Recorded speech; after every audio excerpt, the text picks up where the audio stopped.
장 17절 말씀입니다. 성령과 신부가 말씀하시기를 오라 하시는도다. 듣는 자도 오라 할 것이요 목마른 자도 올 것이요 또 원하는 자는 값없이 생명수를 받으라 하시더라. 아멘. 오늘 이 본문으로 값없이 생명수를 받으라 라고 말씀을 나누겠습니다. 여러분, 값없이 생명수를 받으라 그러니까 가치가 있어 보입니까? 가치가 없어 보입니까? 비싼 글씨일수록, 우리 중고등학생들 앞에 앉아서 감사해요. 비싼 글씨일수록 가치를 지불해야 되잖아요. 대가를 많이 지불해야 돼요. 근데 막 사구려로 막 나눠주는 것은 가치가 없어 보이잖아요. 그래서 값없이 생명수를 받으라 라는 말씀을 안 좋아하는 사람들이 상당히 많아요. 값없이 생명수를 받으라는 말씀을 안 좋아하는 사람들 중에 목사들이 또 많더라고요. 왜? 값없이 생명수 받으라 하니까 사람들이요, 값을 지불을 안 하려고 해요. 그래서 항상 제자 훈련하면 뭐라고 얘기해요? 대가를 지불하라 그러잖아요. 군사로 부름을 받은 자가 자기 삶에 얽매이지 않는다라고 말하면서 끊임없이 대가를 요구하더라고요. 그런데 성경은요, 값없이 생명수를 받으래요. 수고하고 무거운 짐진 자들아 다 내게로 오라. 내가 너희를 쉬게 하리라고 말씀하셨잖아요. 그렇다면 우리가 교회로 와서 하나님의 말씀을 들으면 우리 마음이 뭘 얻어야 돼요? 힘을 얻어야 되잖아요. 근데 마음에 힘을 얻는 게 아니라 교회 왔다가 돌아갈 때 짐이 한 짐 지고 간다고요. 한 짐을 지고 가요. 왜요? 교회, 어떤 교회 계단에 가면 이렇게 써놨더라고요. 오늘도 혼자 오셨습니까? 어쩌라고요? 오늘도 혼자 오셨습니까? 계단에 다 써놨어요. 또 내려갈 때는 다음 주도 혼자 오실랍니까? 다음 주도 혼자 오실랍니까? 그리고 교회에서 무슨 프로그램을 1년 내에 돌리잖아요. 프로그램을. 그러면 프로그램 돌리면 참석해야죠. 거기에 또 헌신해야죠. 봉사해야죠. 와, 정말요. 저도 아주 어려서부터 교회를 다녔지만요, 교회를 다니면 다닐수록 짐이 가벼워지는 게 아니라 짐이 점점 더 무거워지더라고요. 이게 뭔가 문제 있는 거 아니에요? 분명히 성경은 값없이 생명수를 받으라고 하는데 자꾸만 대가를 지불하래요. 그래서 값없이 생명수를 받는다는 이 말이 왜 값싸게 들리는가? 왜 값싸게 들릴까? 그 말씀을 좀 드리려고 해요. 전에도 한번 이런 예화를 말씀드렸는데요. 아주 큰 나라에 왕이 있었어요. 백성들이 참 어리석게 살잖아요. 그래서 이 백성들이 좀 지혜롭게 살 수 있도록 그 학자들, 싱크탱크죠. 요즘 말하면 아주 지혜로운 자들을 모아서 백성들이 좀 지혜롭게 살 수 있도록 이 좀 지혜를 만들어 책으로 만들어 오느라 하니까 이렇게 두꺼운 한 10권을 만들어 온 거죠. 왕이 보고 기가 차죠. 아니, 먹고 살기도 힘든데 어떻게 이 책 이거 다 읽어보겠느냐? 주랴! 이렇게 말했더니 한 권을 주러 왔는데 그것도 이렇게 두꺼워요. 성경책만큼 두껍겠죠. 이거 어떻게 다 보겠어요? 더 주랴! 그랬더니 그 박사들이 한 줄로 주러 왔는데 그게 무슨 말이었어요? 세상에 공짜는 없다. 제가 몇 년 전에 한번 예화를 드렸어요. 세상에 공짜는 없다.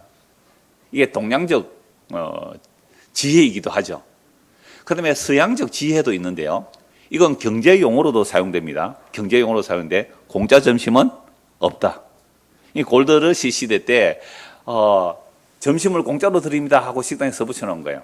그래서 딱 들어갔더니 점심을 공짜로 주기는 주는데 뭘 하나 시켜야 돼요? 술을 한 병 시켜야 돼요. 근데 그 술값이 비싸잖아요. 술은 부가가치가 높아요. 술을 한 병 시키면 술값만 받지 밥값은 안 주고 점심은 공짜로 준다는 거죠. 그러면 이미 술값 속에 뭐가 포함되어 있어요? 밥값 들어있는 거죠. 그래서 세상에는 뭐가 없다고요? 공짜는 없다. 자, 이런 세상에서 우리가 살고 있죠. 자, 이런 세상은 공짜가 없다. 이게 우리의 인과율로 박혀있는 삶인데요. 이런 삶을 사는 세상 속에서 값없이 생명수 받으라. 그것은 뭐로 딱 느껴져요? 가치가 없어 보이죠. 없어 보이죠. 그런데 오늘 말씀은 분명히 생명수를 값없이 받아라 그래요. 공짜가 없다는 말에 익숙한 우리가 값없이 준다는 말을 들으면요, 이건 너무 값싸게 들린단 말이죠. 자, 이런 가치 판단을 우리가 한다는 것은, 이런 가치 판단을 한다는 것은 공짜가 없다, 그 다음에 값없이 받으라, 이런 말을 들었을 때 우리가 이미 자기 중심의 가치 판단을 해요. 가치 판단을 한다는 것 자체가 이미 창세기 3장 이후의 인간들이거든요. 선악과 따먹고 나서 항상 자기 중심적으로 가치 판단을 해요. 자, 그래서 우리가 같은 한국 사람이고 같이 교회를 다닌다고 할지라도 사람들마다 가치관이 달라요. 그래서 하나님께서 값없이 은혜를 주십니다. 1시간 일한 사람이나 12시간 일한 사람이 일당을 같이 줍니다. 성경에 있는 말씀을 하면 사람들은 뭐라고 그래요? 같이 교회 다녔는데도 당신 빨갱이라고, 공산주의 사상이라고 이렇게 말하는 소리 저 많이 들었거든요. 그래서 한 달란트 가지고 한 머나 가지고 10머나 남겼다. 그래서 10골 받았다. 성경 이것도 있잖아요. 이건 바로 자유시장 경제 체제다. 그럼 두 개 다 있는데 어느 걸 선호해야 돼요? 취향 따라 골라 잡으세요. 이렇게 해야 되는 거예요. 그러니까 성경을 우리의 가치관, 우리의 지혜, 우리의 해석으로, 우리의 가치관으로 판단하면 안 된단 말이에요. 그래서 성경에서는요, 자유시장 경제를 말하는 것도 아니고 공산주의를 말하는 것도 아니에요. 정말 성령 충만할 때는 네 것 내 것이 없어서 서로 나누었다. 이걸 법으로 만들 수 없어요. 그래서 공산주의가 100년 만에 망한 이유가 뭘까요? 종종 제가 말씀드렸어요. 자, 공동생산, 공동분배. 근데 왜 공산주의가 발현됐냐면요. 영국이 산업혁명이 일어나가지고 자본으로 공장을 만들고 그 공장에 고용된 노동자들, 여러분 중고등 학생들, 여러분들 나이보다 더 적은 아이가 하루에 12시간 일했는데 겨우 자기 입에 풀칠할 만큼 월급을 줘요. 한 푼도 저축할 능력만큼 안 줘요. 저축을 겨우 입에 풀칠할 만큼. 그러니까 12살 아이가 12시간 일하고 하루에 받는 월급이 일당이 또는 한 달 월급이 겨우 자기 하나 입에 풀칠할 정도. 안 그러면 굶으니까 거기라도 일을 해야 되잖아요. 이런 자본주의의 폐해를 이런 자본주의 폐해를 본 칼막스라는 사람이 이래서는 안 된다 하고 자본론을 쓴 거예요. 그러면서 공산주의가 나중에 레닌은 물론 이걸 수정해버리죠. 그러니까 레닌은 어마어마하게 사람을 많이 죽였는데요. 공산주의는 뭔 얘기를 하냐면 자본이 주인이 되는 게 아니라 노동이 주인이 돼야 된다. 그래서 노동하는 사람들이 주인이 된다 해서 이제 제도를 만들었는데 공산주의가 100년 만에 망한 가장 중요한 이유는요. 공산주의자는 유물론자라 그러죠. 유물론자가 뭐예요? 부민이 유물론. 고등학교 3학년 때문에 이런 거 알아야 되는 거 아니에요? 그런 거 할 틈이 없죠. 수학, 영어 한다고. 유물론이라는 게 뭐냐면 사람이 물질이라는 거죠.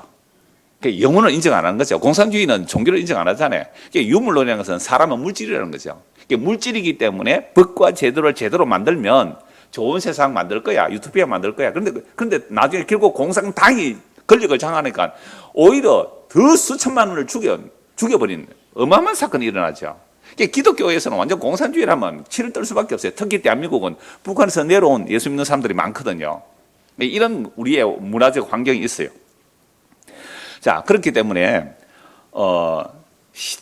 자유시장 경제가 살아남은, 즉 자본주의가 살아남은 것은요, 제가 종종 말씀드렸어요. 진리라서 살아남은 게 아니고 자유시장 경제가 살아남은 이유는 인간의 탐심을 인정한 거예요. 공산주의는 유물론자들이기 때문에 인간의 탐심을 인정을 안 해요. 법으로 딱 만들면 탐심을 없앨 수 있다고 생각했는데 실패했죠. 그래서 지금 공산주의들은 다 수정 자본주의 다 받아들이고 있어요. 러시아, 중국 자본주의 아니면 다 죽어요. 북한이 세상에서 가장 가난한 이유는요, 자본주의를 안 받아들여서 그렇거든요. 물론 북한 안에도 시장 경제가 돌아가요. 지하 시장 경제가 돌아가고 있어요. 안 그러면 완전히 다 굶어 죽을 지경이 되잖아요. 그러니까 이 자본주의, 자유시장 경제가 진리라서 살아남은 게 아니라 뭘 인정했다고요? 사람 마음에 탐심을 인정한 거예요. 그럼 아담스라는 사람이라든지 보이지 않는 손 이런 얘기들이 다 인간의 탐심을 인정하고 나온 것인데요. 그러니까 공산주의는 이미 망했지만 자본주의도 이미 앞으로 망할 거예요. 성경에서는 이미 망했다고 하고요. 이게 바빌론 제도거든요. 그래서 이미 성경에서 망했다 그래요. 그러면 성경에 나타나는 경제 제도는요, 자본주의도 공산주의도 아니에요. 하나님의 은혜로 살아가라 이 말입니다. 은혜로 땅을 받았기 때문에, 약속의 땅을 은혜로 받았기 때문에 사고 팔지 못해요. 경작권은 팔 수 있지만 희년이 되면 언제나 돌아올 수 있죠. 그런데 이걸 이스라엘 백성이 지킵니까? 안 지킵니까? 안 지켜요. 법을 주는데도 안 지켜요. 가옥에 토지에 전토를 다하여 홀로 살아남으려고 하는 자들은 화 있을진저. 그런 선지자가 말을 해도 이스라엘 역사 속에서도 하나님의 법을 지키지 못했어요. 그러니까 이스라엘 나라도 안식이 없고 이방 나라는 더 안식이 없고. 그런데 성경에서도 보면 이렇게 말씀합니다. 6일 동안 힘써 일하라. 주 5일제가 성경적입니까? 성경이지 않습니까? 성경적이 않아요. 물론 율법 시대에 말하지만 6일 일하고 하루 쉬어야 돼요. 그런데 주 5일 쉬자 그러잖아요. 근데 요즘 또 며칠 쉬자고요? 주 4일 쉬죠. 여러분 주 4일 쉬면 뭐 하고 싶어요? 월급은 제대로 받고 주 4일 쉬면 뭐 하고 싶어요? 그렇죠. 교회 오는 거 하고 싶어요? 놀러 가고 싶어요? 주 4일 쉬면 2박 3일 연차 하루 쓰고 공연 하나 빼면 보통 외국까지 갔다 올 수 있다고요. 근데 교회 오고 싶어요? 주 4일, 야, 좋죠. 그런데 원래는 성경 뭐라고요? 주 6일 일하고 하루만 쉬라 그러잖아요. 그래서 일하기 싫으면 먹지도 말라고 해요. 도둑질 하는 사람은 자기 손으로 일해서, 도둑질 하지 말고 자기 손으로 일해서 자기가 먹고 살 뿐 아니라 남도 도와라. 이런 성경 말씀 있어요, 없어요? 다 있단 말이죠. 자, 그래서 값 없이 주신다는 것이 단지 게으르게 일해서 공짜로 얻어먹고 살아라, 이 말은 전혀 아니지요. 근데 값 없이 생명수 준다 하니까 우리나라 많은 예수 믿는다는 사람들이 공산주의냐, 사회주의냐, 이런 식으로 얘기하는 거예요. 아니요, 성경은 그런 주의를 말하지 않아요. 그래서 값 없이 주시는 은혜인데 성경은 또 심은 대로 거둔다는 말씀이 있어요. 이것도 수십 번 제가 말씀드리는데요. 갈라디아서 7절 8절에 이런 말씀이 있어요. 스스로 속이지 말라. 하나님은 업신여김을 받지 아니하시나니 사람이 무엇으로 심든지 그대로 거두리라. 자기의 육체를 위하여 심는 자는 육체로부터 썩어질 것을 거두고 성령을 위하여 심는 자는 성령으로부터 영생을 거두리라. 심은 대로 거둔다는 게 진리의 말씀이죠.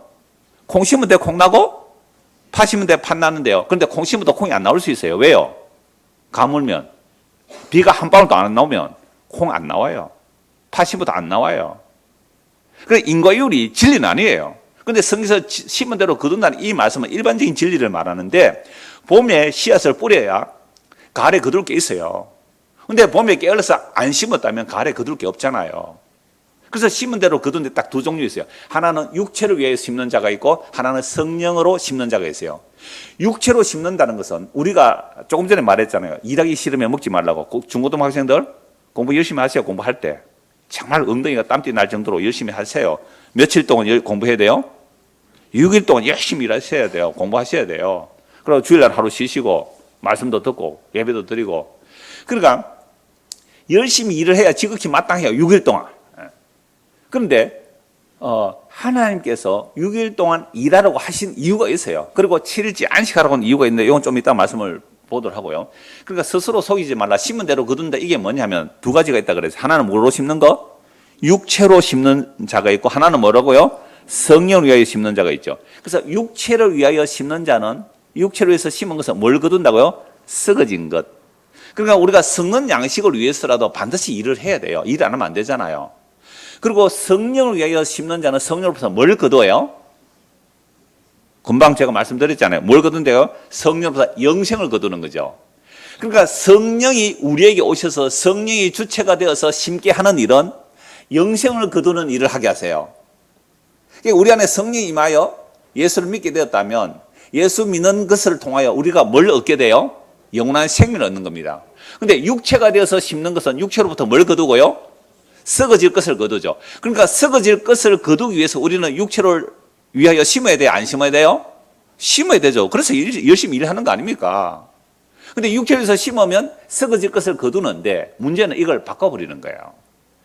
그래서 심은 대로 거둔다 하면서 자, 여러분들 심은 대로 거둡니다. 하나님을 위해서 심으십시오. 그래서 하나님을 위해서 심으라고 하면서 하나님을 위해서 심는 일이 뭐예요? 코로나 사태라도 절대로 예배 빠지면 안 되고 그리고 교회당에 안 온다고 헌금을 안 해. 온라인이라도 헌금해야 되고 하여튼 이런 식으로 끊임없이 사람이 육체로 할 수 있는 행위를 강조해요.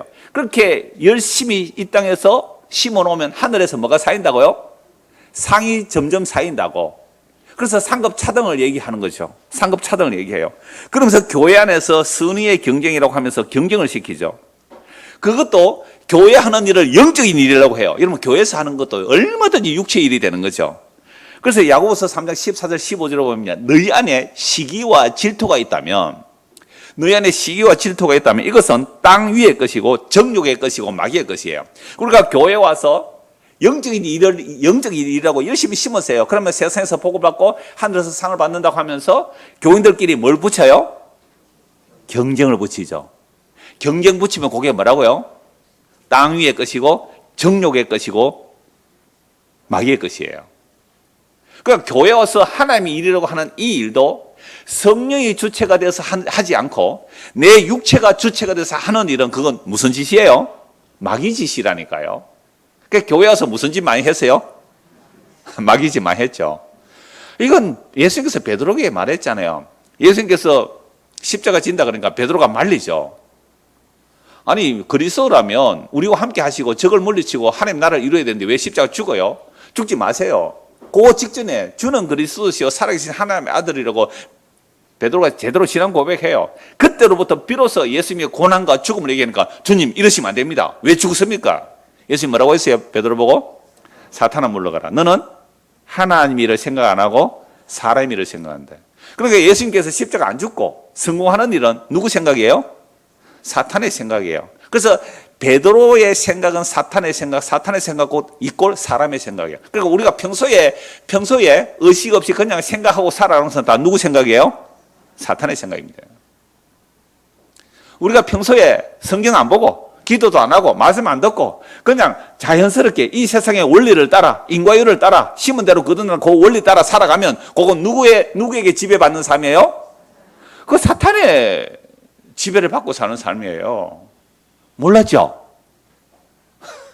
여러분 평소에 내가 자연스럽게 살아가는 그 삶이 사탄의 지배를 받은 삶, 공중근세 잡은 자의 삶, 이 세상의 풍조를 따르고 자기 마음과 육체가 원하는 대로 살아가는 본질상 진노의 자녀라는 그 사탄에 속아서 살았다고 인정하면서 사는 사람이 없어요. 그래서 매일 말씀 바라고 해요. 성경 보면요, 아이고 내가 오늘 또 사탄에게 속아서 살았구나. 오늘도 세상적으로 살았구나. 정욕의 종이 됐구나. 마귀의 종이 됐구나. 그래서 성령이 주체가 돼서 심는 자들은요, 성령으로부터 심고 영생을 거두는데요, 성령으로부터 심는 자들은 어떤 모습이 나오는가? 고린도전서 2장 12절 제가 읽어드릴게요. 이 5회도 나오는 말씀이니까 제가 그냥 읽어드리겠습니다. 우리가 세상의 영을 받지 아니하고 오직 하나님으로부터 온 영을 받았으니 이는 우리로 하여금 하나님께서 우리에게 은혜로 주신 것들을 알게 하려 합니다. 자, 세상의 영이 있고 하나님께로부터 온 영이 있어요. 세상으로부터 온 영을 받으면 인과율이에요. 심은 대로 거둔다. 내가 오늘 기도 1시간 했으니까 하나님께서 복을 얼마나 주실까? 내가 오늘 11조를 했으니까 하나님께서 복을 한 30배는, 최소한 30배는 주실 거야. 이런 생각을 하는 것이 무슨 영이라고요? 세상의 영이에요. 여러분들 솔직히 헌금하는 게 아까워요, 안 아까워요? 이 대답을 못하죠? 헌금하는 게 아까워요, 안 아까워요? 아까우면 하지 마세요. 아까우면 왜 해요? 제가 처음 기도할 때 그랬죠. 아까 헌금 기도할 때. 내가 정말로 사랑하는 사람이라면요. 그죠? 내가 정말로 사랑하는 사람이라면 내가 뭘 선물을 했을 때 그 사랑하는 사람이 받아주면 아까워요, 기뻐요? 그러니까 우리 하나님을 사랑한다면, 예수님을 사랑한다면 내가 헌신을 했을 때 하나님께서 받아주신다고 할 때 그게 기쁨이에요, 아까워요? 기쁘죠? 그러니까 아까우면 하지 마세요. 아까우면 하지 마세요. 왜 해요, 그걸? 하나님도 받지 않는 일을, 쓸데없는 짓을 왜 해요, 그게? 그러니까 보세요. 세상의 영이 임하면요, 그래요. 세상의 영 그래요. 주고받게, 기브 앤 테이크. 세상에 뭐는 없다 그래서요? 공짜 점심 없다. 지사님 오늘 점심 한 그릇 먹읍시다. 이게 또 무슨 짓을 하려고? 목사님 오늘 점심 한 그릇 먹읍시다. 아, 또 무슨 고민거리 있나? 세상에 공짜 점심 없다니까요. 그게 세상의 영을 받은 거예요, 세상의 영을. 그런데 하나님께로부터 온 영을 받으면요, 하나님께로부터 온 영을 받으면 뭘 알게 한다고요? 은혜로 주신 것들을 알게 돼요. 하나님께로부터 온 영을 받으면 은혜로 주신 것들을 알게 해요. 그러니까 은혜가 한 개가 아니잖아요. 이 모든 것이 은혜임을 알아요. 그래서 우리가 하나님께로부터 온 영을 받으면 은혜로 주신 것들을 아는 거죠. 그래서 하나님으로부터 온 영을 받은 자는요, 하나님께서 은혜로 주신 것을 알기 때문에 바울 사도는 어떤 사도보다 더 많이 수고했지만 내가 아니요 그랬잖아요. 내가 아니요. 그게 고린도전서 15장 10절에 보면 내가 아니요. 내가 어떤 사도보다 더 많이 수고했지만 내가 아니요. 반드시 자기 부인이 일어나요. 내게 주신 하나님의 은혜가 헛되지 아니하여 이렇게 되었을 뿐입니다. 누가 주체가 된 거예요? 은혜가 주체가 되고 성령이 주체가 되죠. 믿음이 주체가 되죠. 이렇게 일한 자들은요, 목숨을 바쳐서도 자기 자랑할 게 하나도 없어요. 내가 주를 위해서 목숨 바칠 수 있는 이것이 얼마나 감사한지요. 내가 주를 위해서 헌신할 수 있는 이것이 얼마나 은혜인지요. 이거 아니면 하지 마라 그랬잖아요. 제가 22년 전부터 그 말씀했습니다. 돈 아까우면 하지 말고, 봉사하기 싫으면 하지 말고. 어제 청소하러 오는데 2가정만 왔더라고요. 청소하시면 하지 마세요. 안 해도 돼요. 목사가 안 보는 것처럼 다 본다고요. 여러분, 진짜 우리가 세상으로부터 영을 받았는지, 하나님께로부터 영을 받았는지, 세상으로부터 영은 악령이에요. 그 악령을 받으면 거래밖에 없어요, 거래. 주고받고 거래밖에 없다고요. 하나님께로부터 온 영을 받으면 뭘 한다고요? 은혜예요, 은혜. 이게 사랑의 성김과 나눔과 교제예요. 오늘 오후에 성도의 교통함을 말씀드릴 건데요. 내가 받은 은사를, 그러니까 은혜 없으면 하지 말라 그랬잖아요, 제가. 은혜 없으면 시기질투밖에 없고 억지밖에 안 되고요. 교회 나오는 게 짜증스럽고요. 봉사하는 게 짜증스럽고요. 헌금하는 게 아깝고요. 이건 세상의 영을 받아서 그래요. 정말 성령이 임하게 되면 자기가 받은 은사를 기쁨으로 나누는 거예요. 기쁨으로 나누는다고요. 이거 오후에 말씀드리겠는데요. 그러니까 목사가 설교하는 것이 내가 주께 받은 은사로 이 설교를 한다는 것은 설교함 자체가 뭐가 돼야 돼요? 부담이 돼야 돼요? 기쁨이 돼야 돼요? 기쁨이 돼야 돼요. 그러니까 목사가 설교하면서 탈진한다, 번아웃 된다. 그 사람은 뭐가 없어서 그래요? 은혜가 없어서 그래요. 저는 안식년 22년 동안 안식년 한 번도 안 해도 잘 하고 있잖아요. 물론 이게 하나님의 은혜입니다만, 이래 까불어 사도 다음 주에 코로나 걸리면 못 올 낀데. 그래서 우리가 하나님의 은혜라는 것은요, 지 자랑할 게 하나도 없다 이 말입니다. 자기 자랑할 게 없어요. 이게 하나님께로부터 온 영을 받았는지 세상으로부터 온 영을 받았는지 분별할 수 있는 거죠. 자, 그러므로 값없이 주시는 은혜, 값없이 주시는 은혜 얼마나 놀라운지 제가 성경을 통해서 말씀을 드릴게요. 하나님께서 천지를 창조하실 때요, 6일째 제일 마지막에 사람을 만들었거든요. 눈 뜨고 보니까 뭐예요? 만들어야 내가 뭘 해야 될 게 있어요, 없어요? 하나도 없어요. 완벽해요, 완벽해요. 그러니까 하나님의 창조하신 일을 돌보고 다스리는 일, 이건 노동이 아니에요. 하나님의 창조의 영광, 그 창조하신 그 안식의 상태에 참여하는 복이라는 거예요. 타락하기 전에 일은요, 짐승들 이름도 짓고 돌보고 하는 이거 하나님의 피조세를 돌보는 것은요, 노동이 아니라 기쁨이라고요. 노동이 아니라 기쁨이에요. 우리에게 족구 좋아하는 분이 계시는데 그분은 지금 족구하러 갔을 거예요, 아마. 잘 안 보이는데요, 좀. 그 사람은요, 예배 보다가 뭐가 기쁨이에요? 족구하는 게 기쁨이라고. 그게 오전에 왔다가 오후에 안 와요. 뭐 하러 가요? 요 뒤에 대방동 족구하고 있더라고요. 그러면 그 사람은 지금 들을 거예요, 아마. 족구가 기쁨이에요. 그죠? 족구하는 게 기쁨이었잖아요. 그러면 그 사람은 6일 동안 일하는 것은 돈 벌려고 억지로 하니까 힘들게 일하지만, 이번 일요일 날 족구하는 것은요, 6일 일하는 것보다 더 힘든 일을 해요. 막 족구하니까 얼마나 힘들겠어요. 근데 그게 고생이에요, 기쁨이에요. 그러니까 원래 타락하기 전에 에덴 동산에서 그 에덴 동산을 돌보는 일은 고생이에요, 기쁨이에요. 기쁨이에요. 그런데 이런 인간이 선악과를 따먹죠. 선악과를 따먹고 에덴 동산에서 추방돼요. 추방되니까 그때부터 일은 뭐가 돼요? 벌이 되죠, 일은. 고생이에요. 6일 동안 이마에 땀을 흘려야 돼요. 이마에 땀을 흘릴 만큼 일을 해야 돼요. 그러니까 안식을 하루 쉬고 여자는 해산의 고통으로 당하고 그렇게 되는데요. 그래서 하나님의 천지를 창조하신 이유는 뭐라고, 목적이 뭐라고 그랬어요? 하나님이 자기 안식이라고 그랬잖아요. 창세기 2장 3절에. 그러니까 하나님이 자기 안식을 위해요, 어린 양의 피로 구속한 자들, 출애굽기 15장에 보면 어린 양의 피로 구속한 자들 하나님이 자기 거처 삼겠다고요. 그래서 모세가 시편 90편에서는 주여, 주님이 우리의 영원한 거처가 됩니다. 그러니까 하나님이 우리를 보고 뭐라고 한다고요? 너희들은 나의 거처야, 나의 신부야, 나의 백성이야. 우리 하나님 당신이 나의 영원한 거처가 됩니다. 하나님 당신이 나의 영원한 집이 됩니다. 당신이 나의 신랑입니다. 나는 당신의 신부입니다. 당신은 나의 목자입니다. 나는 양입니다. 당신은 포도나무입니다. 나는 가지입니다. 이런 관계성으로 구원을 말하고 있거든요. 그래서 하나님께서 천지를 창조하시고 에덴 동산에서 추방되었다 할지라도 하나님의 그 안식은 완성되어야 되잖아요. 인간이 범죄해서 추방되었다 할지라도 안식은 완성되어야 돼요. 그래서 6일 동안 일하고 7일째는 뭐라고요? 안식하라고 율법에서 주셨어요. 그게 자주 말씀드렸으니까 성경 안 찾아도 아실 거예요. 성경에 십계명이 두 곳에서 나와요. 출애굽기 20장과 신명기 5장이 나오는데요. 출애굽기 20장은 시내산 앞에서 받아요. 그리고 신명기 5장은 약 40년 후에 모압 평야에서 언약 갱신해서 받는데요. 똑같은 십계명인데 내용이 딱 달라지는 게 하나 있어요. 출애굽기 20장에서 십계명의 안식일 계명은요, 하나님께서 천지를 창조하셨기 때문에 안식일날 일하지 말고 쉬어라 이렇게 말하잖아요. 우리가 6일 일하고 오늘 쉬잖아요. 오늘 쉬면서 뭐 생각해야 돼요? 하나님께서 천지를 창조하셔서 오늘도 햇빛과 비를, 이 공기를 공짜로 값없이 주시구나. 그거 알라고 안식을 일하지 말라 그랬어요.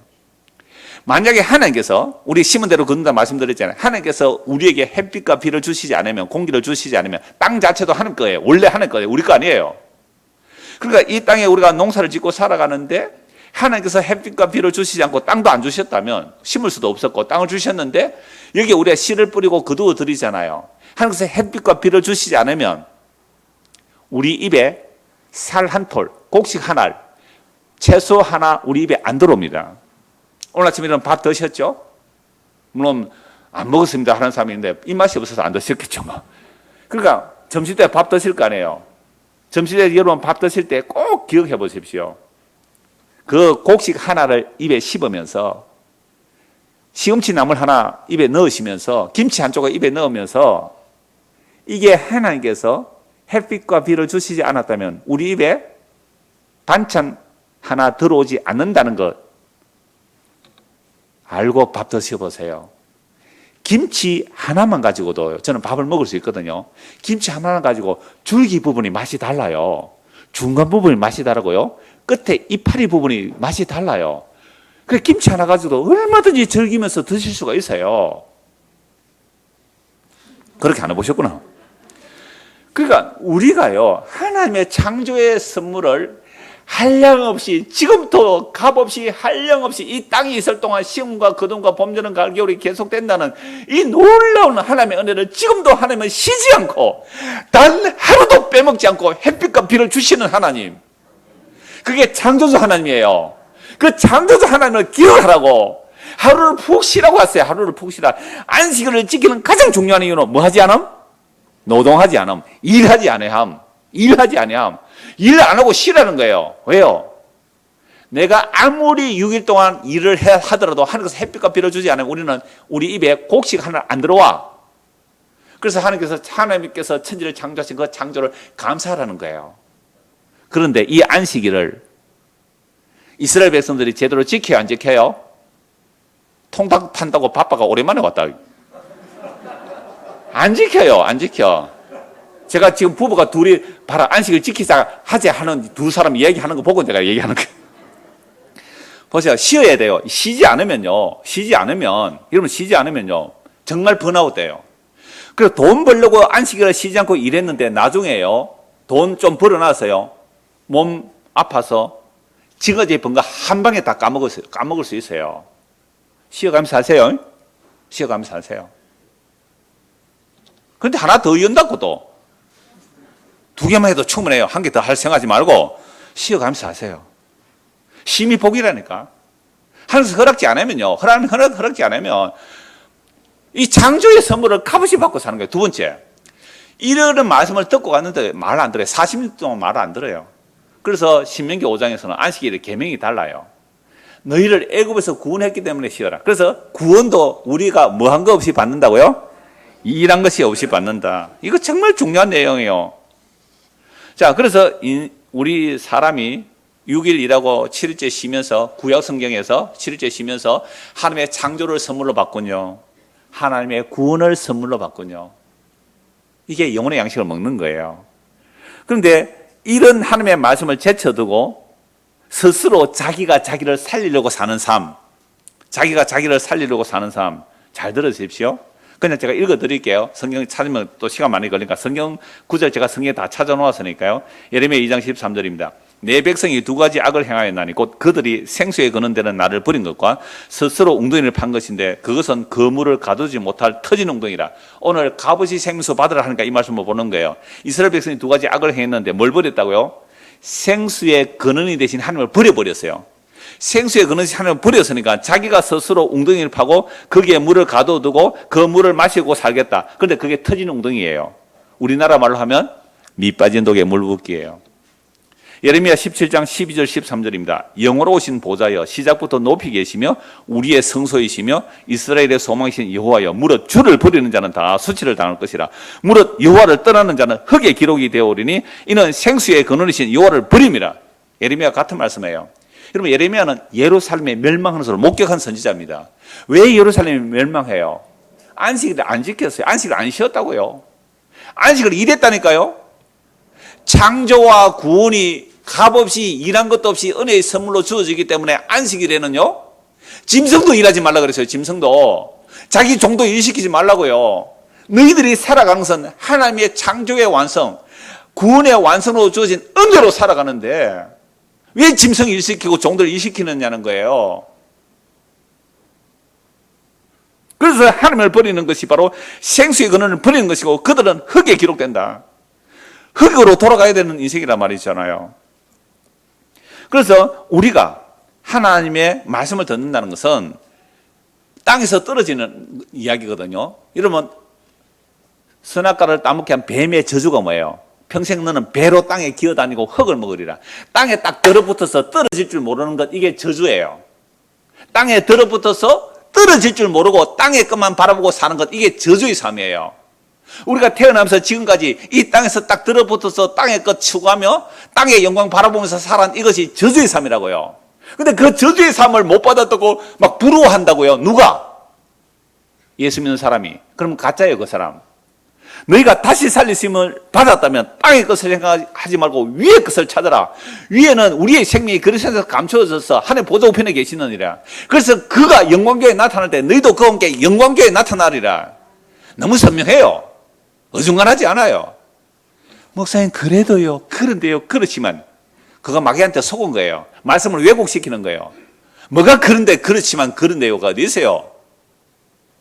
어떤 분이 지금 오전 타임이 있고 오후 타임이 있어요. 어떻게 할까요? 묻기를 뭘 물어요? 당연히 오후 타임이라고 오전에 예배 와야죠. 물을 이유가 없어요. 근데 오랜만에 그러니까 저녁에 남편하고 식사도 좀 해야 되고 좋은데 오전에 하면은 교회를 못 오고, 물을 이유가 없는 거예요. 뭐가 우선인데요? 뭐가 중요한데요? 그래서 이스라엘 백성이 멸망하는 이유는요, 창조의 하나님과 구원의 하나님을 버려버린 거예요. 창조도 구원도 쓸모없고 나는 땅에 붙어서 나는 땅의 영광 가지고 살래. 이래서 예루살렘 망하고 이스라엘 망한 거예요. 그런데 놀랍게도 하나님의 자기 안식은 포기해요, 안 해요? 안 하죠. 하나님 자기 안식 포기 안 해요. 그래서 하나님께서 자기 안식을 이루시기 위하여 구약에 수많은 약속을 하세요. 스가랴서 14장 7절 8절 말씀입니다. 여호와께서 아시는 한 날이 있으리니 낮도 아니요 밤도 아니라 어두워 갈 때에 빛이 있으리로다. 그 날에 생수가 예루살렘에서 솟아나서 절반은 동해로 절반은 서해로 흐를 것이라. 여름에도 겨울에도 그러하리라. 아니, 낮도 아니고 밤도 아닌 때가 언제예요? 낮도 아니고 밤도 아닌 때가 언제였어요? 십자가 때잖아요. 대낮에 캄캄해졌다고요. 낮도 아니고 밤도 아닌데 캄캄해졌다고요. 그 십자가 사건으로 생수가 흘러나와요. 동해와 서해로 흘러나가는데 그 생수가 여름에도 겨울에도 그치지 않고 생수가 흘러나와요. 2000년 전에 십자가에서 시작된 그 생수가 2000년이 지나 오늘 이곳까지 생수가 흘러가고 있잖아요. 그래서 구약의 창조와 구원을 완성하셔서 참된 생명수를 주기 위하여 구약에 수많은 약속들이 있고, 그래서 맑은 물을 뿌려서 생수를, 생명을 우리에게 심어주기던 그 구약의 약속을 이루기 위해서 이 땅에 누가 오셔요? 예수님이 오셨죠. 그래서 요한복음 4장에 보면요, 예수님이 이렇게 말씀하세요. 요한복음 4장 13절 14절. 요한복음 같이 찾아봅시다. 같은 구절이 몇 번 나오니까요. 요한복음 4장 보십시오.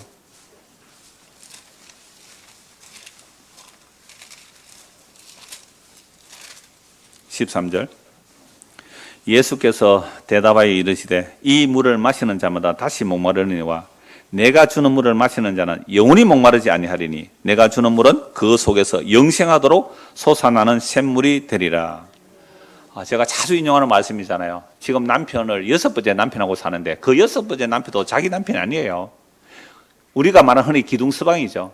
그대로 갈수록 옛날에 갈수록 여자 혼자 살기 힘들어요. 밭을 누가 갈아줘요? 그래서 밭을 갈아주는 남자 하나 불러야 되는데 돈이 없으니까 몸으로 때워야 되잖아요. 그러니까 6번째 남편하고 사는데 그게 자기 남편이 아니에요. 그래서 얼마나 부끄럽겠어요. 사는 삶 자체가. 그래서 아무도 물 길러 안 오는, 물은 아침 일찍 기르든지 저녁 때 길러요. 저도 어려서 물을 기르러 많이 가봐서 알아요. 근데 대낮에 누가 물 길러 오겠어요? 근데 예수님 일부러 거기 가 계시잖아요. 그 여인 오기를 기다리고 계세요. 여인이 예수님 만난 게 아니라 생명수가 되는 예수님이 그 여인을 만났어요. 서로 대화하잖아요. 이 물을 마시는 자는 다시 목마르겠지만 내가 주는 물을 마시는 자는 영원히 목마르지 않을 것이다. 아이고 주님 그런 물 주세요. 그러면 물 길러 오지 않아도 되게요. 동문서답하지만 그러나 그 여인에게 진짜 생명수를 주시잖아요. 예수님께 진짜 생명을 주시니까 그 여자는 물 길러 왔다가 물동이 던져두고 내가 생명수를 만났다고 사마리아 동네 가서 동네방네 떠들었다고요. 내가 부끄러워서 대낮에 물 길러 온 사람이 예수 만나고 나니까 물동이 던져두고 보세요 내가 메시아를 만났다고요. 메시아를 만났다고요. 이게 생명수를 만난 자의 기쁨이에요. 그러면 사람들이 그래도 야 아이고 네가 그 소리가 들려요 안 들려요? 자기는 내 눈에는 내 귀에는 그 소리가 안 들려. 내 눈에는 누구만 보여요? 나에게 생명수를 주시기 위하여 나에게 생명을 주시기 위하여 자신을 살을 찌고 피를 흘려 생명을 주시기 예수님만 내 눈에 보여요. 현장에 가늠하는 연이 잡혀왔을 때에 그 눈에는 누구밖에 안 보여요? 예수밖에 안 보여요. 정죄하는 자가 아무도 안 보여요. 예수밖에 안 보여요. 이게 천국을 이 역사 속에서 맛보는 현장입니다. 요한복음 6장 53절입니다. 요한복음 6장 53절 오병이어 기적 이후에요. 오병이어 기적 이후에 예수님이 하신 말씀이에요. 요한복음 6장 53절 54절 예수께서 이르시되 내가 진실로 진실로 너희에게 이르노니 인자의 살을 먹지 아니하고 인자의 피를 마시지 않으면 너희 속에 생명이 없느니라. 내 살을 먹고 내 피를 마시는 자는 영생을 가지고 마지막 날에 내가 그를 다시 살리리니 내 살은 참된 양식이요 내 피는 참된 음료로라. 예수의 살과 피를 먹고 마시지 않으면 뭐가 없다고요? 생명이 없어요. 내일 다음 주에 성찬식 할 거예요. 예수의 살과 피를 먹지 않으면 생명 없어요. 이 말씀에 더하거나 빼면 안 된다 이 말이에요. 이 말씀에 더하거나 빼지 말라 말이에요. 다음 주에 볼 말씀인데요. 요한복음 7장 보십시오. 6장은 오병이어 기적 이후에 섞는 양식 위해서 일하지 말고 예수님 그래요. 요한복음 6장에서 섞는 양식 위해서 너희가 나를 따라오거나 내가 너희에게 주는 것은 섞는 양식 아니야. 섞지 아니한 양식인데 그것은 내 살과 피야. 아이고 자기가 뭔데 우리가 살과 피를 주지. 예수님 십자가에 살찐과 피 흘리심이 우리의 생명의 양식 영원한 생명수가 된다는 것을 이들을 알지 못하죠. 그래서 예수님께서 십자가에 죽으시고 부활 승천하셔서 성령을 부어주시니 그제서야 제자들이 알아요. 예수님의 십자가로 살찌으심과 피 흘리심이 우리에게 영원한 생명의 양식이 되는군요 라고 그 복음을 받고 기뻐서 이 복음을 전하고 있잖아요. 그 생명수의 복음이 2000년이 지나 오늘 이곳까지 흘러나왔다. 저는요 이보다 더 주님의 살아계신 증거가 어디에 있어요? 그 생명수가 안 끊기고 십자가로 오신 그 생명수가 지금도 우리가 들을 수 있고 선포할 수 있고 믿을 수 있다는 거, 이보다 주님의 더 생생한 살아계신 증거가 어디에 있어요? 이게 하나님의 자기 약속의 신실함이에요. 하나님의 자기 안식을 위해서 이렇게 자기를 위해서 일하고 계세요. 근데 우리가 그 일에 참여돼서 내가 값없이 이런 것도 없이 생명서 생물을 값없이 지금 듣고 믿으면 돼요. 듣고 믿는 이 아무것도 한 것도 없는 값없이 생명서를 받는 이 기쁨 전하세, 이 기쁨 전하세. 안 전하는 게 이상하죠. 안 기쁜 게 이상하고요. 요한복음 7장 37절입니다. 명절 끝날 곧 큰 날에 예수께서 서서 외쳐 이르시되 누구든지 목마르거든 내게로 와서 마시라. 나를 믿는 자는 성경 이론같이 그 배에서 생수의 강이 흘러나오리라 하시니 이는 그를 믿는 자들이 받을 성령을 가리켜 말씀하신 것이라. 그러니까 이 말씀 못 알아들어요. 지금 초막절인데요. 초막절에는요 실로암 연못에 물을 길어와서 그 성전 앞에서 물을 붓는데요. 그런 헛짓하지 말고 날 믿어라. 나를 믿으면 여러분의 배에서 생수의 강이 흘러나올 것이다. 성경에서 배를 말할 때는요, 배를 말할 때 아주 깊은 곳이잖아요. 배는 근원을 말해요. 욕망의 근원을 말할 때도 배를 말해요. 그래서 사람들이 하나님을 안 섬기고 뭘 섬기고 있다고요? 자기 배를 섬긴다고요. 배를 섬긴다는 것은 자기 탐심, 욕망을 신으로 섬기고 있습니다. 근데 우리 배, 욕망의 근원, 우리 배 안에 누가 들어와요? 성령이 오게 되면 이제 욕망을 하는데 성령이 임하여 하는 욕망은 생명에 대한 욕망을 해요. 지금까지 설교 다시 해야 되겠습니다. 우리 안에 욕망의 근원에 배가 있는데요. 이 배는요, 자연 상태로 태어나면 우리 다 탐심 우상숭배자예요. 이 욕망의 근원에 누가 들어오셨다고요? 성령 오시려면 반드시 예수님께서 십자가에 죽으셔야 돼요. 살찌고 피를 흘리시고 부활 승천하셔서 그 대속의 능력을 그 제3의 능력을, 그 영원한 생명의 능력을 성령을 통해 우리 배 안에 들어오게 되면 이제 우리 욕망의 자리에서 생명을 욕망하게 됩니다. 생수를 갈망하게 돼요. 이제는 생존의 의미가 없고 생명의 마음이 가고 우리의 뜻이 글로 방향이 바뀌어져요. 이게 누가 온 증거예요? 성령이 오신 거예요. 성령이 생수의 강이래요. 그래서 우리 배에서 생수가 강처럼 흘러나오고 우리가 믿으면 성령님인데 성령이면 반드시 우리 욕망의 근원은 생존에 대한 욕망은 죽을 때까지 나올 수밖에 없어요. 생존에 대한 욕망은 죽을 때까지 나올 수밖에 없는데요. 근데 죽기 다 돼가면요. 생존에 대해서도 의미가 없어요. 어제 우리 신주자 근사님 모친이 연세가 94세예요. 그래서 좀 이제 정신도 조금 왔다 갔다 이렇게 하시고 해서 목사님 좀 아직 정신이 있을 때 한번 예배해 주시면 감사하겠어요 하고 제가 찾아갔어요. 93세 아직도 정정하세요. 그런데 그 딸의 말을 들어보니까 음식을 이제 거의 안 드신대요. 요만큼도 못 드신대요. 물만 좀 삼키더라고요. 제가 그분에게 전했죠. 예수 그리스도가 우리에게 생명이라고요. 우리가 이렇게 늙고 이렇게 쭈글쭈글해서 죽어가지만 예수라는 생명의 씨앗이 담기면 감자를 심을 때 쭈글쭈글하고 뭐 썩어져더라도 감자에 신운이 있으면 다시 부활하게 된다고 그 말씀 전해서 아멘하고 오셨단 말이에요. 그러니까 보세요. 생존에 대한 욕구도요. 94세쯤 되면요. 의미 없어져요. 음식이 안 들어간대요. 안 먹힌대요. 안 먹힌대요. 물만 끼고 마시더라고요. 요만큼도 음식을 못 드신대요. 여러분 우리 다 100년 안에 생존의 욕망이 사라져요. 전도서 보면요. 우리의 원욕이 끊어진대요. 원욕. 원초적 욕망 아세요? 뭐 영어 제목 같네. 원초적 욕망이 끊어져요. 먹는 거 귀찮아요. 먹는 거 귀찮아요. 남자가 여자를 안는 거 귀찮아요. 여자가 남자를 안는 일 귀찮아요. 먹는 것도 귀찮다니까요. 배변도 짐이에요. 배변도. 원초적 욕망 끊어져요. 우리의 욕망의 근원은 이 배 안에 누가 오셨다고요? 성령이 오세요. 예수를 믿으면 성령이 오세요. 성령이 오시면 이제는 뭐에 대한 욕망이 생긴다고요? 생명에 대한 욕망, 생명에 대한 갈망이 생겨요. 이게 성령이 오시면 하나님과 살아있는 그 관계를 갈망하게 돼요.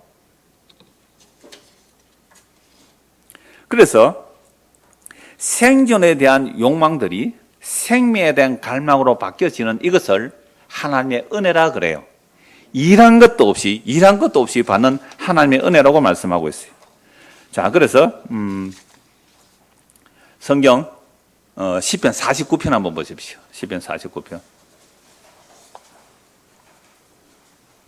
49편. 그럼 왜 값없이 주셔야 되느냐 말이죠? 왜 생명을 값없이 주셔야 되는가? 시편 49편입니다. 시편 49편 6절 보십시오. 자기의 재물을 의지하고 부유함을 자랑하는 자는, 그 앞에 5절 한번 볼까요? 제약이 나를 따라다니며 나를 애워사는 환난의 날을 내가 어찌 두려하나. 죄가 막 나를 따라다녀요. 지금도 그 죄가 나를 막 애워사고 막 환난의 날을 당해도 나는 뭐 안 한다고요? 두려움이 없어요. 왜 그러냐? 자기의 재물을 의지하고 부유함을 자랑하는 자는, 자기 재물을 의지하고 부유함을 자랑하고 싶어요? 안 싶어요? 다 이러고 싶어요. 왜? 이게 나의 환난을 없애줄 줄 알고. 그러나요, 자기의 재물을 의지하고 부유함을 자랑하는 자는 아무도 자기의 형제를 구원하지 못하며 그를 위한 속전을 하나님께 바치지도 못할 것은 그들의 생명을 속량하는 값이 너무 엄청나서 영원히 마련하지 못할 것이라. 왜 생명을 값없이 주신다고요? 왜 생명을 값없이 받아야 돼요? 생명을 속량하는 값이 너무 엄청나서 영원히 마련하지 못해요. 전 세계에 있는 모든 재산을 다 갖다 바쳐도 한 명의 생명을 얻지 못해요. 너무나 분명하잖아요. 생명을 속량하는 값이 너무 귀하여 영원히 마련할 수 없어요. 그래서 생명을 어떻게 주셔야 돼요? 값없이 은혜의 선물로 주잖아요. 여러분 1분 동안 쏟아지는 저 햇빛 에너지만 해도요, 1분인가 그래요. 1분 동안 쏟아지는 저 햇빛 에너지만 해도 1년 동안 전 세계가 에너지를 공급할 수 있는 에너지래요. 1분 동안 쏟아지는 에너지를 제대로 모아서 관리만 된다면 전 세계 1년 동안 사용할 수 있는 에너지가 돼요. 그러면 뭐 필요 없어요? 화석연료, 수소연료, 수력발전, 그죠? 원자력 하나도 없어도 된다고요. 그 한량없는 하나님께서 말씀으로 창조한 그 태양 에너지의 빛이 지금도 한량없이 쏟아지고 있잖아요. 그러나 저 태양도 끝이 있어요. 저 태양도 없어질 때가 있다고요. 그런데 천지를 창조한 그 하나님께서 우리에게 지금도 은혜를 베풀고 계시는데 우리 생명의 속량이 너무 귀하기 때문에 이 우주 만물에 다 죽어도 단 한 명도 속량할 수 없어요. 그래서 생명을 어떻게 주세요? 값없이 은혜로. 그가 영원히 살아서 죽음을 보지 않을 것이냐? 그러니까 자기 재물을 의지하고 든든하게 의지 않을 것이냐? 그러나 그는 지혜 있는 자도 죽고 어리석고 무지한 자도 함께 망하여 그들의 재물은 남에게 남겨두고 떠나는 것을 보게 되리로다. 보세요. 다 죽어요. 그러나 그들의 속 생각에, 여러분 우리가 다 죽는데요. 우리가 한 달 내에 지금 매주 장례식을 치렀잖아요. 지난주는 두 사람 한꺼번에 장례식 치르고 왔어요. 저는 날마다 죽는 거 보고 가다 이권 보면요. 다 죽어요. 77세, 90세 다 죽은 이권할 때 다 봤는데요. 죽을 때요. 아무것도 못 가져가더라고요. 뭘 가져가요, 그게? 떠난 것을 보는데도 우리는 속 생각이 어때요? 우리의 속 생각은. 장례식 돌아서서도 우리는 속 생각은 어때요? 11절 같이 한번 읽을까요? 그러나 그들의 속 생각에 그들의 집은 영원히 있고 그들의 거처는 대대에 이르리라 하여 그들의 토지를 자기 이름으로 부르도다. 돌아서면 또 남겨놓은 유산 가지고 누구 앞으로 등기할까? 이거 싸우더라고, 형제들끼리. 안 그래요? 그러니까 재산 없는 게 좋아요. 안 싸우니까. 싸울 게 없으니까. 그래서 서로 싸우고 자기 이름으로 토지 등기해서 이름 두려고요. 이게 어떤 모습이에요? 12절 읽읍시다. 사람은 존귀하나 장구하지 못하며 멸망하는 짐승 같도다. 아니, 재물을 의지하고 자기 힘을 의지하는 것이요. 멸망하는 짐승인데 그 멸망하는 짐승이 왜 그렇게 부러워요? 그러므로 영원한 생명은 우리가 돈 주고 절대로 살 수 없기 때문에 어떻게 해주신다고요? 값없이 주세요. 이게 구약 성경에서 나와요. 이사야 55장 한번 보십시오. 이사야 55장. 오늘 본문의 배경이 되는 말씀. 드디어 이제 결론이 나오는 부분입니다. 이사야 55장 1절입니다. 이사야 55장 1절, 2절. 오호라 너희 모든 목몰한 자들아 물로 나오라. 돈 없는 자도 오라. 너희는 와서 사 먹되 돈 없이 값없이 와서 포도주와 젖을 사라. 목마릅니까? 돈 없습니까? 그래도 살 수 있는 양식이 있대요. 돈 없이 값없이 포도주와 젖을 사라. 이건 섞는 양식이에요? 섞지 않는 양식이에요? 섞지 않는 양식이죠. 2절. 너희가 어찌하여 양식이 아닌 것을 위하여 은을 달아주며 배부르게 하지 못할 것을 위하여 수고하느냐. 내게 듣고 들을지어다. 그리하면 너희가 좋은 것을 먹을 것이며 너희 자신들이 기름진 것으로 즐거움을 얻으리라. 그러니까 값없이 받는 포도주와 젖이라는 것은 생명이거든요. 썩을 양식은 노력해서 얻으세요. 썩을 양식은 노력해서 얻으세요. 물론 노력해도 하나님께서 주셔야 받지요. 그래서 예수 믿는 사람은요, 내가 노력해서 월급을 받았을지라도 이건 내 노력이에요? 하나님의 은혜예요? 하나님의 은혜 감사하다고 해서 연부를 하는 거예요. 이건 내 건데 아깝지만은 헌금 안 하면 벌 줄까 싶어서 한 10분의 1 내가 준다. 하나님이 거짓입니까? 너나 먹어라. 내가 그거 받겠니? 그런 거 하지 마세요. 천지가 주님의 것인데 뭘 주님께서 우리 것을 받으세요? 그러니까 양식 아닌 것을 위하여 은을 달아주고 배부르게 하지 못할 것을 위해 수고한다. 이 말은요, 육체를 가지고 심는 걸 얘기해요. 육체로부터 심어서 거둔 건 마땅하지만 육체를 가지고 영적인 것도 심는다고 엉터리다 이 말입니다. 그런 것은 네가 대가를 지불해서 받는다는 것은 전부 엉터리라는 거예요. 천국의 상을 내가 대가를 지불해서 천국상 받는 거예요. 그 육체로 심은 거예요. 그 썩을 거예요. 못 받아요. 못 받으면 괜찮죠. 못 가면 어떻게 할래요? 천국 못 가요, 그게. 그래서 왜 값없이 주시는 은혜인지 제발 알아먹으라 이거죠. 그래서 너희가 내게 와서 뭐하라고요? 뭐하라고요? 듣고 들으라. 믿음은 들으면서 나오는데 들으면 그리스도의 말씀을 들어야 듣고 들으라. 왜 은혜로 값없이 생명수를 주시는지, 왜 하나님이 십자가에 살주고 피를 우리가 값없이 주셔야 되는지 그거 듣고 들으라 이 말입니다.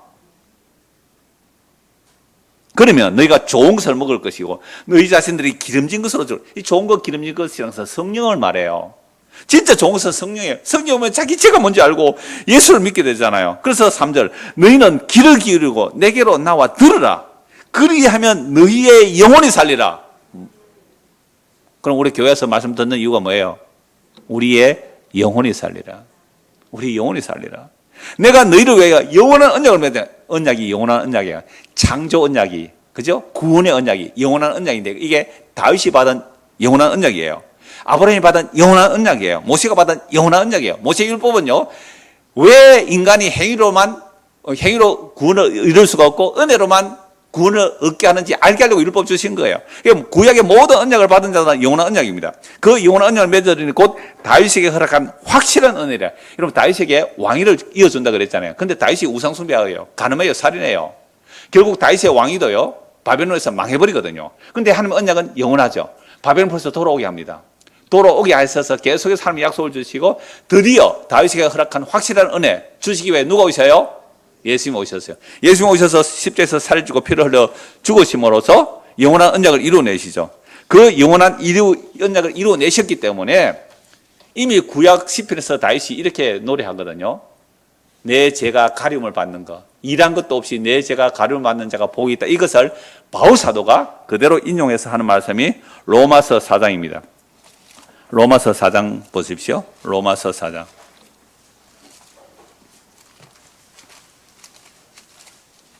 로마서 4장 4절입니다. 일하는 자에게는 그 삭이 은혜로 여겨지지 아니고 보수로 여겨지거니와.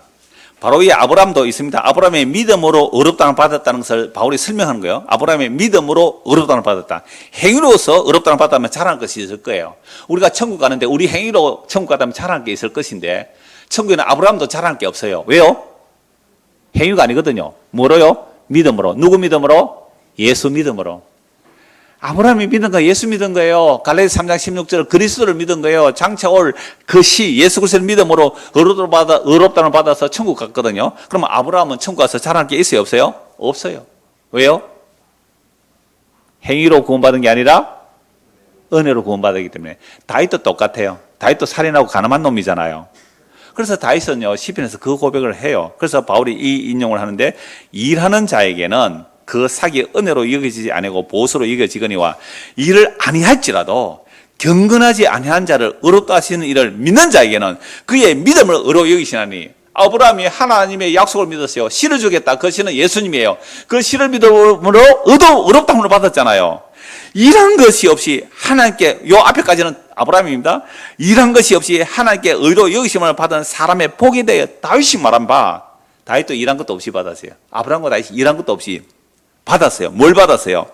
그 불법이 사함을 받고 그 죄가 가려짐을 받는 사람들은 복이 있고 주께서 그 죄를 인정하지 아니할 사람은 복이 있도다 함과 같으니라. 그래서 이 복이 할례자에게나 혹은 무할례자에게도냐? 무릇 우리가 말하기를 아브라함에게는 그 믿음이 의로 여겨노라 하였노라. 그러므로 이것은 이방인이나 유대인이나 다 주 예수 그리스도의 은혜로 의롭다함을 받는 그 구원을 말하고 있잖아요. 얼마나 놀라워요. 바로 앞에 로마서 3장 23절 한번 보십시오. 로마서 3장 23절. 모든 사람이 죄를 범하였으며 하나님의 영광에 이를 수가 없어요. 22절. 곧 예수 그리스도를 믿음으로 말미암아 모든 믿는 자에게 미치는 하나님의 의인이 뭐가 없어요? 차별이 없어요. 유대인이나 이방인이나 천국에서는 뭐가 없어요? 차별이 없어요. 순교한 사람이나 십자가에서 죽은 강도나 천국에서는 뭐가 없어요? 차별이 없어요. 왜요? 행위가 아닌 믿음으로 의롭다함을 받았기 때문에. 23절. 모든 사람이 죄를 범하였으며 하나님의 영광에 이르지 못하더니. 아무도 하나님의 영광에 이룰 수 없어요. 24절 같이 읽읍시다. 그리스도 예수 안에 있는 속량으로 말미암아 하나님의 은혜로 값없이 의롭다 하심을 얻은 자 되었느니라. 얼마나 놀라운 복음이에요. 이 예수를 하나님이 그의 피로서 믿음으로 말미암는 화목 제물로 세우셨으니 이는 하나님께서 길이 참으시는 중에 전에 지은 죄를 간과하심으로 자기의 의로우심을 나타내려 하심이니 곧 이때에 자기의 의로우심을 나타내사 자기도 의로우시며 또한 예수 믿는 자를 의롭다 하려 하심이라. 그런즉 자랑할 때가 어디에 있느냐? 있을 수가 없느니라. 무슨 법으로냐? 행위로냐? 아니라 오직 믿음으로 법으느니라. 그래서 아브라함도 다윗도 일한 것도 없이가 아니고 한 것은 죄밖에 안 지었는데, 아브라함과 다윗이 한 게 죄밖에 안 지었잖아요. 지가 육체로 한 것은 죄밖에 안 지었어요. 그들이 혹시 믿음의 행위가 나왔던 것은 믿음의 주체가 되어서 믿음이 일한 것이지 아브라함과 다윗이 한 거 아니에요. 아브라함과 다윗은 육체로는 죄밖에 안 지었어요. 그런 죄인이 값없이 의롭다함을 받는 것은 예수 그리스도의 핏부림으로 값없이 의롭다함을 받은 겁니다. 그래서 이 복을 바울이 찬송하고 아브라함과 다윗이 찬송하는 거예요. 값없이 주는 은혜 너 거절 말아라. 죄가 뭐예요? 값없이 주는 은혜를 거절하는 것. 요게 지 옷 입고 온 인간들, 자기 옷 입고 온 인간들. 잔치상에서 쫓겨난 인간, 자기 옷 입고 온, 자기 의 가지고 온 인간들. 요거 쫓겨나죠. 여러분, 천국은요, 너나 나나 한 개 재뿐게 없는데 예수의 피로 단번에 영원히 우리를 의롭다 해주셨어요 라고 예수 믿는 사람들이 모인 곳이 천국이거든요. 이 역사 속에는 거기에 교회라 그래요. 그러니까 교회는 뭐밖에 잘하는 게 없어요? 예수 그리스도의 십자가 피우는 잘하는 게 없는 사람들이 모인 곳. 근데 교회가 그렇게 되면 천국을 맛보는데 그렇게 안 되잖아요. 또 여기서 시기 질투가 자랑하니까 지옥이 되는 거잖아요. 그러나 주님 오시는 그날까지 우리는 이 복을 믿고 사는 거예요. 자, 이제 결론입니다. 요한계시록에서 생명수 간단히 보고 마치겠습니다. 요한계시록 7장 17절. 요한계시록 7장 17절. 자, 14만 4천 인침을 받은 자들인데요. 7장 17절. 이는 보좌 가운데 계신 어린 양이 그들의 목자가 되사 생명수 샘으로 인도하시고 하나님께서 그들의 눈에서 모든 눈물을 씻어 주실 것이라. 어린 양 예수 그리스도가 목자가 돼서 어디로 인도하세요? 생명수 샘으로 인도하시는데 어린 양이 생명수 샘으로 인도하실 뿐만 아니라 어린 양이 생명수가 되세요. 21장 6절입니다. 요한계시록 21장 6절.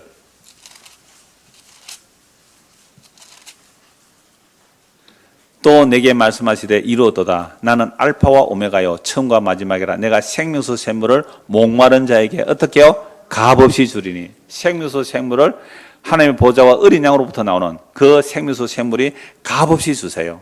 22장 1절입니다. 또 그가 수정같이 맑은 생명수의 감을 내게 보이니 하나님과 및 어린 양의 보좌로부터 나와서. 생명수가 어디서 나와요? 하나님의 보좌와 어린 양으로부터. 예수 그리스도의 십자가에 피 흘리심이 우리의 영원한 생명수가 되시죠. 오늘 본문입니다. 22장 17절 같이 읽읍시다. 성령과 신부가 말씀하시기로 오라 하시는도다. 듣는 자도 오라 할 것이요 목마른 자도 올 것이요 또 원하는 자는 값없이 생명수를 받으라 하시더라. 여러분, 성령이 임한 자가 신부죠. 성령이 임한 자가 교회란 말이에요. 교회. 신부는 교회예요. 성령과 신부가 해야 할 말이 뭐예요? 성령이 임한 교회, 성령이 임한 신부가 해야 할 말이 뭐예요? 오라. 무슨 말을 해요? 듣는 자도 오라. 무슨 말을 해야 돼요? 목마른 자도 올 것이요. 뭐에 대해 목말라야 돼요? 생명에 관하여, 영생에 관하여 목마른 자도 올 것이요 또 원하는 자는 어떻게 해요? 값없이 생명수를 받으라 하시더라. 어린 양이 생명수 샘으로 인도하지만 어린 양이 생명수이기도 합니다. 그러므로 보좌에 계신 이와 어린 양으로부터 생명수 샘물이 한량없이 값없이 주어지는 곳이 새하늘과 새 땅입니다. 이런 새하늘과 새 땅에 참여하는 자는 지금 여기서부터 예수 믿고 거듭나서 그 생명수를 마시며 사는 자들이 그 새하늘과 새 땅에 들어가는 자들이죠. 이 생명수를 마신 자들은 오늘 본문처럼 오라고 하는 거죠. 생명에 목마릅니까? 생명을 원하는 자들은 값없이 생명수를 받습니다. 그러나 주님 재림하시면요, 이 역사 속에 생명수는 흐르지 않습니다.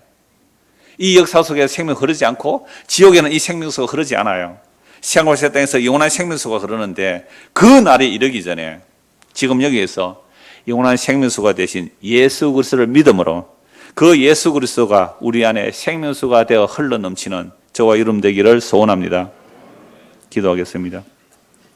하나님 아버지, 우리의 욕망의 근원인 배의 자리에 예수님 십자가에 죽으시고 부활 성천하셔서 성령을 부어주시니 그 성령이 우리 안에 생수가 되어 흐릅니다. 그 성령은 반드시 기록된 말씀을 통하여 십자가에 죽은 예수가 우리의 영원한 생명임을 알게 하셨습니다. 날마다 이 생명을 먹고 마심으로 우리 안에서 차고 넘쳐 정말로 목마른 자에게, 생명의 목마른 자들에게 이 생명수를 흘려보낼 수 있는 우리가 될 수 있도록 은혜를 베풀어 주시옵소서. 예수 그리스도 이름 받들어 기도드리옵나이다. 아멘.